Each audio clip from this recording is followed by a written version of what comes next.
హైదరాబాద్ పటాన్చెరులోని పారిశ్రామిక వాడలో భారీ ప్రమాదం సంభవించింది. ఓ కెమికల్ ఫ్యాక్టరీలో రియాక్టర్ పేలింది. దీంతో పలువురు కార్మికులు ఎగిరిపడ్డారు. పరిశ్రమల నుంచి భారీ ఎత్తున మంటలు ఎగిసిపడుతున్నాయి. ఈ పేలుడు ధాటికి 25 మంది కార్మికులు తీవ్రంగా గాయపడ్డారు. పలువురి పరిస్థితి విషమంగా ఉన్నట్టు తెలుస్తోంది. అగ్నిమాపక సిబ్బంది మంటలు అదుపు చేస్తోంది.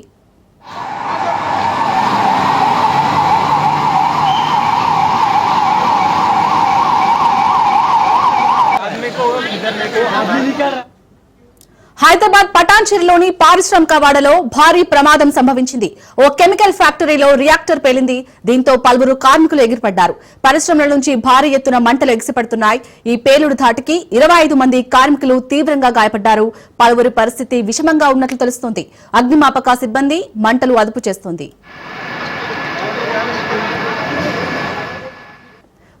ఈ ప్రమాదానికి సంబంధించి మరిన్ని అప్డేట్స్ మా ప్రతినిధి రాజు అందిస్తారు. రాజు, అసలు ఈ పటాన్చెరులోని పారిశ్రామిక వాడలో భారీ ప్రమాదం సంభవించడానికి గల కారణాలు ఏంటి? ప్రస్తుతం గాయపడిన వారి పరిస్థితి ఏ విధంగా ఉంది? పటాన్చెరు పారిశ్రామిక వాడలోని సిగాచి కెమికల్ కంపెనీలో ఈ ఉదయం భారీ రియాక్టర్ పేలి ఎక్కువ మంది గాయపడిగా తెలుస్తుంది. మొత్తానికి ఇప్పటికైతే 20 మంది మాత్రమే గాయాలతో ఉన్న వాళ్ళు బయటికి కనిపిస్తున్నారు. కానీ సుమారుగా ఈ షిఫ్ట్ లో మాత్రం 80 మంది వరకు పనిచేస్తున్నారు. మిగతా 60 మంది జాడ కనిపించట్లేదు. ఇక్కడ మృతుల సంఖ్య కూడా పెరిగే అవకాశం కూడా కనిపిస్తోంది. పెద్ద ఎత్తున రియాక్టర్ పెద్దగా కావడంతో పెద్ద ఎత్తున వాళ్ళకు గాయాలు కావడం వల్ల ఉన్న వాళ్ళందరూ కూడా మంటలో చిక్కుకోవడం వల్ల ఎటువంటి పరిస్థితిలో చనిపోయారనే భావిస్తా ఉన్నారు. మొత్తానికి 80 నుంచి 100 మంది వరకు వాళ్ళ కార్మికులు ఈ ఉదయం కూడా పనిచేస్తున్నారు. సుమారు 80 మంది అయితే ఆశకి, ఇంకొక 60 మంది అయితే ఆశకి కనిపించట్లేదు. 20 మంది మాత్రమే ఇప్పటికీ బయటికి రావడంతో వాళ్ళందరినీ కూడా క్షతగాతులందరినీ కూడా స్థానిక హాస్పిటల్లో ఇప్పటికే చేరుస్తా ఉన్నారు. వాళ్ళకు తక్షణ వైద్యం మీద చేస్తా ఉన్నారు. సీరియస్ గా ఉన్నారని గాంధీ ఆసుపత్రికి, అటు నిలోఫర్ ఆసుపత్రికి, ఉస్మానియా ఆసుపత్రికి అయితే తరలిస్తా ఉన్నారు. ఇది పెద్ద ప్రమాదం అయితే చాలా పెద్దదిగా భావిస్తున్నారు. ఇప్పటికే దర్యాప్తు చేస్తా ఉన్నారు. అగ్నిమాపక సిబ్బంది ఇచ్చేసి ఆ మంటలు అయితే ఆపే ప్రయత్నం చేస్తా ఉన్నారు. ఇంకా మంటలు అదుపు రాకపోవడంతో మిగతా వారి ఆచరణ కోసం అయితే అధికారులంతా కూడా అక్కడ ప్రయత్నాలు జరుగుతా ఉన్నాయి. స్థానికులు పెద్ద ఎత్తున చేరిపోతే వారిని దూరం చెరగొట్టే ప్రయత్నం చేస్తున్నారు పోలీసులు. మొత్తానికి ఏదైతే ఉందో సిగాచి కంపెనీ కెమికల్ కంపెనీలో పెట్టిన రియాక్టర్ చాలా పెద్దది కావడము, తర్వాత ఎక్కువ పెద్ద మొత్తంలో కూడా ప్రాణ నష్టము, ఆస్తి కూడా జరిగినట్టుగా అధికారులు అయితే భావిస్తున్నారు. అలాగే రాజు, మరి ఎవరైతే గాయపడ్డారో కార్మికులు, వారికి అక్కడ కెమికల్ ఫ్యాక్టరీ యాజమాన్యం ఏమైనా ప్రోత్సాహం లభించే అవకాశం ఉందా? వారికి సపోర్ట్ చేసే ఛాన్స్ కనిపిస్తుందా? యాజమాన్యం ఏమంటుంది?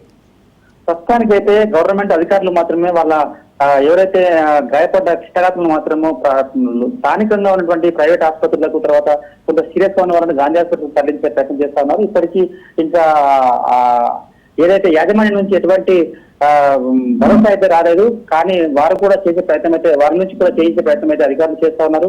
మొత్తానికి అది అక్కడ పెద్దగా ప్రాణ నష్టంతో, ఆస్తి నష్టంతో పాటు ప్రాణ నష్టం కూడా భారీగా వచ్చే అవకాశం ఉంది. మరొక అర్ధ గంట సేపట్లో పూర్తి వివరాలు మనకు తెలిసే అవకాశం కూడా కనిపిస్తుంది. ఇప్పటికైతే క్షతగాతులను అయితే స్థానిక హాస్పిటల్ అధికారులు మాత్రమే చేరుస్తూ వాళ్ళకు మెడికల్ సహాయం అందించే ప్రయత్నం అయితే చేస్తున్నారు. రాజు, అక్కడ అసలు కెమికల్ ఫ్యాక్టరీ అని తెలుస్తుంది. సో కెమికల్ ఫ్యాక్టరీ అన్నప్పుడు చాలా జాగ్రత్త వహించాలి. మరి అందులో రియాక్టర్ పేలడం అంటే దేని వల్ల సంభవించింది? రియాక్టర్ ఎలా పేలింది? అయితే పురాతనమైన రియాక్టర్ అయ్యి ఉంటుంది. అధికారులు పూర్తి స్థాయిలో అక్కడ విచారణ చేపట్టకపోగా పూర్తి అధికారుల అలసత్వం కూడా దీనిలో స్పష్టంగా కనిపిస్తుంది. ఎందుకంటే అధికారులు క్షుణ్ణంగా పరిశీలించి ప్రతి ఫ్యాక్టరీలో ఏమో రియాక్టర్ ఏ విధంగా ఉంటుంది, ఏ విధంగా జరుగుతుంది, ఏ విధంగా పని నడుస్తుంది, దాని పని కాలం ఎంత, అది ఎక్స్పైర్ అయిందా ఉందా అనే అంశాల మీద కూడా అధికారులు తనిఖీ చేయాల్సి ఉంటుంది. తనిఖీల్లో ఇవి అధికారుల అలసత్వం కారణంగా తనిఖీ చేయకపోవడం కారణంగానే ఈ మధ్యలో గత కొంతకాలంగా అటు పారిశ్రామిక వాడలో అనేక రియాక్టర్ల పేరు ఎంతో మంది వివిధ రాష్ట్రాల నుంచి, అటు పశ్చిమ బెంగాల్, జార్ఖండ్, తర్వాత ఒడిస్సా, మహారాష్ట్ర, మధ్యప్రదేశ్ లాంటి రాష్ట్రాల నుంచి వస్తున్నటువంటి కార్మికులు ఎంతో మంది ప్రాణాలు కోల్పోతున్న పరిస్థితి. వాళ్ళకి ఎంతో కొంత రేటు కట్టి అక్కడ ఉన్నటువంటి కుటుంబ సభ్యులకు 5 లక్షలు 10 లక్షలు రేటు కట్టి వాళ్ళను ఆ శవాలను పంపించడం కూడా జరుగుతుంది.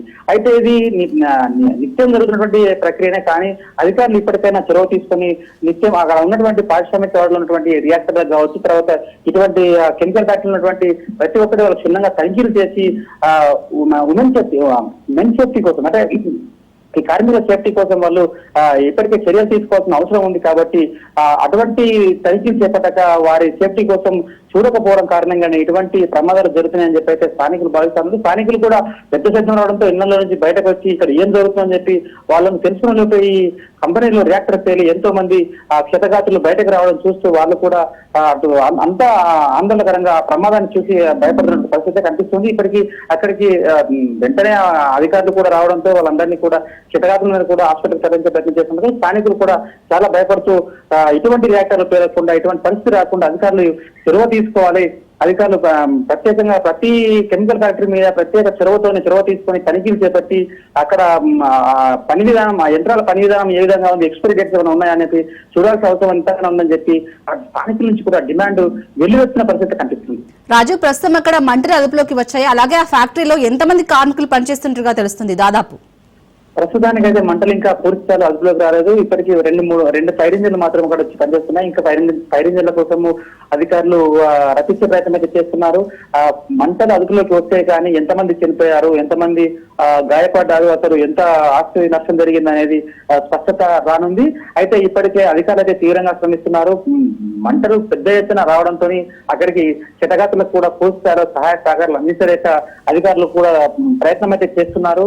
అది ఇప్పటికీ అయితే ఆ మంటలు అదుపులోకి రాలేదు. తర్వాత క్షతగాతులు ఎంతమంది, చనిపోయిన వాళ్ళు ఎంతమంది, అసలు ఆడ ఎంతమంది పనిచేస్తున్నారని కూడా వస్తున్నారు. కానీ మొదటి షిఫ్ట్ లో మాత్రం 80 నుంచి 100 వరకు ఆడ పనిచేస్తారు. మొత్తం కూడా కార్మికులంతా కూడా వివిధ రాష్ట్రాల వాళ్ళు, కొద్ది పై స్థాయి సూపర్వైజర్లు, ఆ పై స్థాయి వాళ్ళంతా కూడా ఈ రాష్ట్రం వాళ్ళు మనం పనిచేస్తున్నారని చెప్పి ఆడ స్థానికులు చెప్తున్నారు. Right, thank you Raju.